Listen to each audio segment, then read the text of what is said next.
ചില സിനിമകൾ നമ്മൾ ലോജിക്ക് വെച്ച് ഡൈസെക്ട് ചെയ്ത് കാണാനുള്ളതല്ല, അത് സിംപ്ലി എൻജോയ് ചെയ്യാനുള്ളതാണ്. അത്തരത്തിലൊരു പ്യുവർ ഫൺ എക്സ്പീരിയൻസ് ആണ് മാരിയോ ഗാലക്സി മൂവി നൽകിയത്.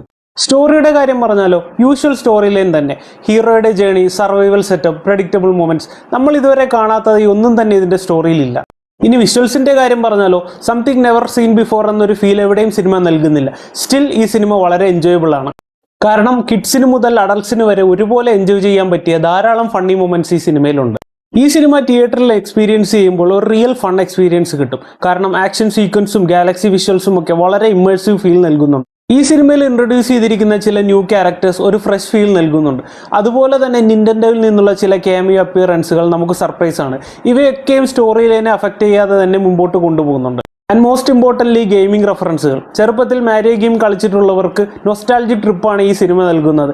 കാരണം സിനിമയുടെ സർവൈവൽ പാർട്ടിനോട് ഗെയിമിംഗ് റെഫറൻസുകൾ നൈസായി ബ്ലെൻഡ് ചെയ്തിട്ടുണ്ട്.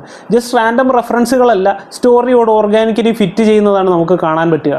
സോ ചുരുക്കി പറഞ്ഞാൽ, ഹെവി എക്സ്പെക്ടേഷൻസ് ഇല്ലാതെ ക്രിട്ടിക് മൈൻഡ് ഓഫ് ചെയ്ത് ഒരു വിഷ്വൽ ട്രീറ്റ് എൻജോയ് ചെയ്യാൻ പോകുന്നവർക്ക് Mario Galaxy works. Especially for kids, അവർക്കിത് കംപ്ലീറ്റ്ലി എൻജോയ് ചെയ്യാൻ സാധിക്കും. Fast paced scenes, funny characters, bright colours, അവർക്ക് വേണ്ടി ടൈലർ മെയ്ഡ് സിനിമയാണ് മാരിയോ ഗാലക്സി.